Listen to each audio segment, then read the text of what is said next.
러시아가 우크라이나를 침공하고 나서 벌써 6개월을 넘어섰습니다.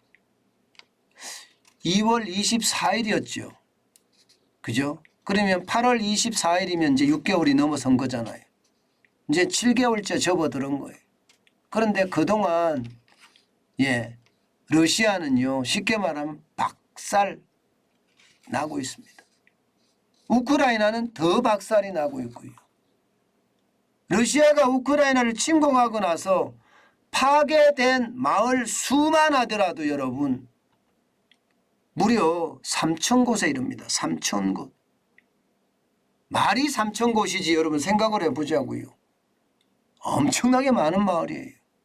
그리고 그 마을에서 어떤 일이 벌어졌을까요? 온갖 약탈, 그리고 강간, 그리고 살인까지 서슴지 않고 벌어졌습니다. 그러니 우크라이나 전역에서 말입니다. 우크라이나 전역에서 그나마 서부는 좀 낫다고 하죠. 동부나 중부를 중심으로 해서는요. 쑥대밭이 됐다. 이 말이 진짜 맞는 말이 됩니다. 쑥대밭이 됐다. 오죽했으면 여러분 이렇게 쑥대밭이라는 이야기까지 나오겠습니까? 그만큼 6개월 동안 러시아의 어떤 잔혹한 행위는요. 그야말로 예외 없이 시행이 됐고요. 그 예외 없는 와중에 수많은 민간인들이 다 죽어나갔습니다.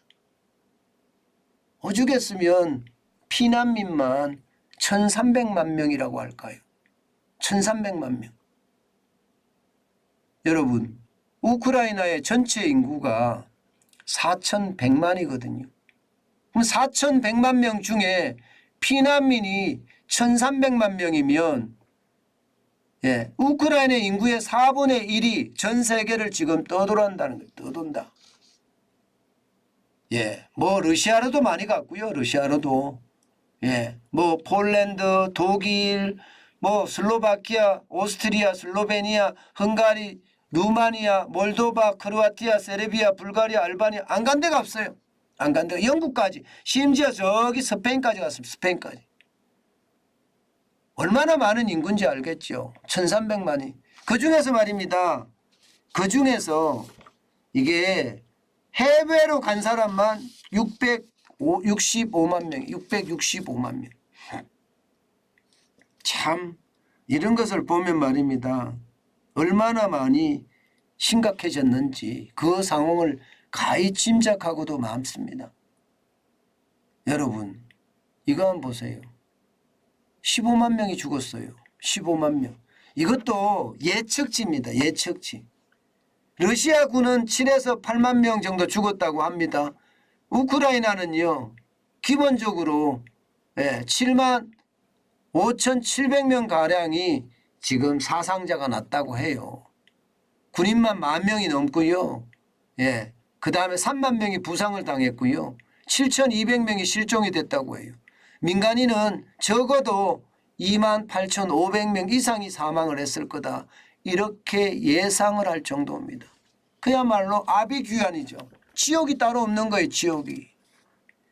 그런데도 말입니다. 러시아의 푸틴 대통령은 지금 지지율이 81%까지 올라가요.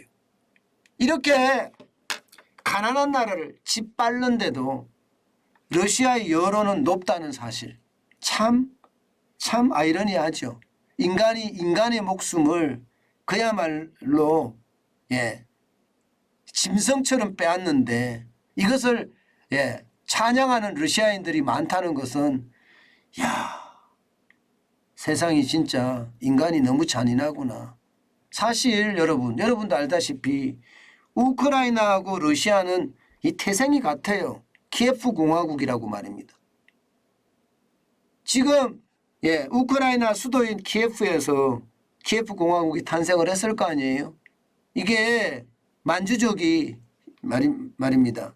이게 침범하면서 서양으로 진격하면서 나눠집니다. 하나는 키예프 공국이 모스크바로 가는 게 있고 하나는 남아서 예, 굴복하는 그 민족이 있는데 그게 지금의 우크라이나입니다. 사실 뿌리는 같다 이렇게 이야기합니다. 뿌리는 같다. 러시아와 우크라이나 사람들이 말입니다.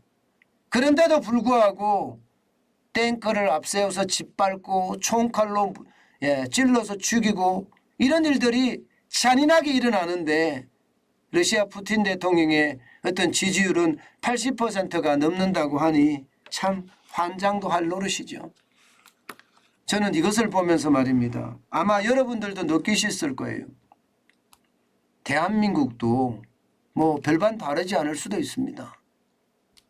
6.25 때 우리 많은 300만 명이 넘는 사람이 죽었잖아요. 300만 명이 넘는 사람이. 예.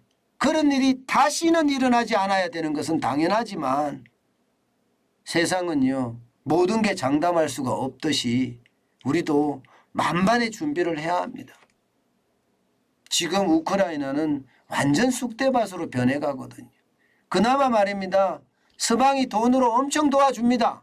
전비를 말입니다. 보시는 것처럼 우크라이나는 현재까지 전쟁 비용만 600억 달러를 썼습니다. 미국도 500억 달러를 썼어요. 유럽도 300억 달러 썼고요. 한국을 포함해서 기타 100억 달러에서 1,500억 달러가 지금 쏟아 부어져 있습니다. 러시아는 현재 1,600억 달러를 쏟아 부었고요.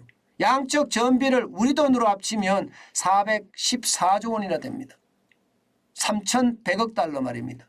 이렇게 쏟아 부었는데도 여러분 전쟁이 끝날까요? 전쟁이 끝날까요? 전쟁이 끝날 기미는 전혀 보이지 않습니다. 앞으로도 전쟁은 더 계속된다예요. 이게 한 해 두 해로 전쟁이 끝나는 것이 아니라 지금은요 여러 해 이어지는 것 아닌가.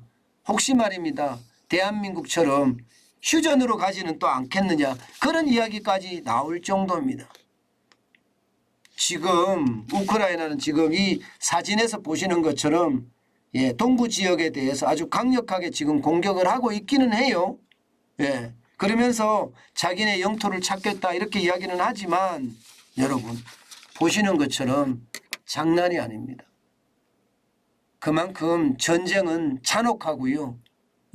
또 우리에게 진짜 심각한 그런 참상을 남길 뿐입니다.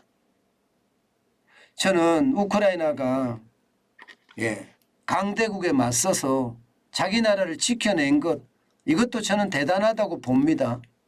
4천만 명밖에 4,100만 명 정도 되는데 국민이 자기 나라를 지키기 위해서 의연히 일어난 것 진짜 대단하다고 생각을 해요. 그렇지만 국토가 완전히 피폐해졌고요. 또 국민의 어떤 안전과 생명이 짓밟혔다는 것 그것은요 참 안타까운 일입니다.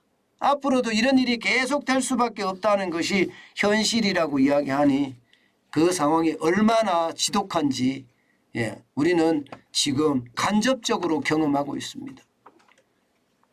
여러분 지금 우크라이나 사태 같은 강대국의 어떤 일방적인 침략 대한민국에도 언제든지 발생할 수 있습니다. 때문에 안보 그 어느 때보다 중요합니다.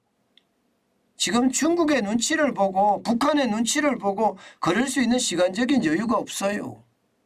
경제 때문에 눈치를 봐야 된다. 볼 수밖에 없겠죠. 그런데 그 경제도 말입니다.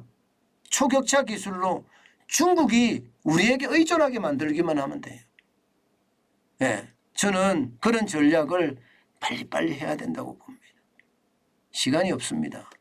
생각했던 것보다가 지난 5년 동안 문재인 정부 동안 잃어버린 5년이 됐기 때문에 아마 준비하는데도 굉장히 오랜 시간이 걸릴 거예요.